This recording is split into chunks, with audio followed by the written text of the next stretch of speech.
Merhaba, ben Özge Börekçi. İstanbul Teknik Üniversitesi'nde Mimari Tasarımda Bilişim Programı'nda yüksek lisans yapıyorum. Aslında projedeki görevim daha çok GIS üzerine ama sahada daha çok fotogrametriye yardımcı oluyorum.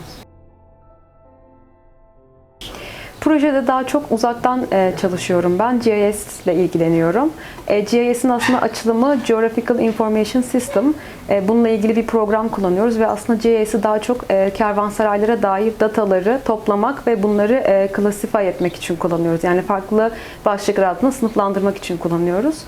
Bu şekilde de verileri derleyerek mekansal bir veri tabanı üretiyoruz. Aslında daha çok kervansarayların konum verisini kullanıyoruz. GIS yardımıyla mekansal bir veri tabanı üretmiş oluyoruz. Yani edindiğimiz kaynaklardaki verileri dijitalleştirmiş oluyoruz.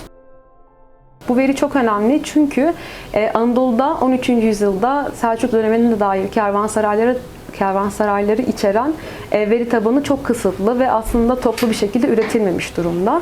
Biz aslında farklı kaynaklardan elde ettiğimiz verileri, sahada aldığımız dataları tek bir yerde erişilebilir bir şekilde derleyip toparlıyoruz. Daha çok akademik kaynakları kullanıyoruz. Bu alanda çalışan tarihçiler, arkeologlar var. Hem dünyada hem Türkiye'de. Bunlarla sürekli kontak halindeyiz, iletişim halindeyiz. Gerek mail yoluyla, gerekse sahada, arazide, yerinde görerek onlarla tartışıp konuşuyoruz ve yazılı kaynaklarını PDF formatında ya da diğer formatlarda edinip bu kaynakları okuyup buradaki dataları giriyoruz. Projede çok farklı kaynaklardan bilgi ediniyoruz. Bunlar genelde akademik kaynaklarımız oluyor. Yani UCL'den, Oxford'dan ya da Türkiye'de farklı üniversitelerden gerek İTÜ, gerekse Anadolu'daki kervansarayların bulunduğu konumlardaki üniversitelerdeki hocalarla görüşmelerimizi sürdürüyoruz. Ara ara onlara topladığımız datalarla ilgili de bilgi veriyoruz. GIS görevimden bahsetmiştim. Bununla ilgili biz bir program kullanıyoruz. QGIS, yani Q Geographical Information System uzun adı.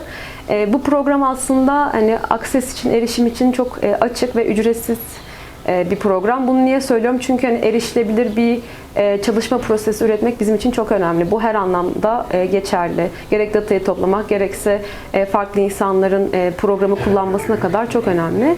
Daha sonra bu edindiğimiz dataları bahsettiğim QGIS programına import ediyoruz. Burada zaten farklı klaslarda veriler birbiriyle match oluyor ve mekana, yani konum verilerine sahip olduğumuz için kervansarayların mekansal bir veri üretmiş oluyoruz. Siz bilgisayar programında o veriyi açtığınızda, herhangi bir kervansarayı tıkladığınızda onunla ilgili yani çok fazla sınıfta veriye erişmiş oluyorsunuz. Sahada pek çok arkadaşımız görselleştirme üzerine çalışıyor. Bu şekilde daha çok mimari odaklı görsel data topluyoruz ve bu verileri projenin ileriki zamanlarında GIS ile entegrasyonu sağlayıp çok kolay bir şekilde görsel verilere ulaşmasını sağlayacağız insanların.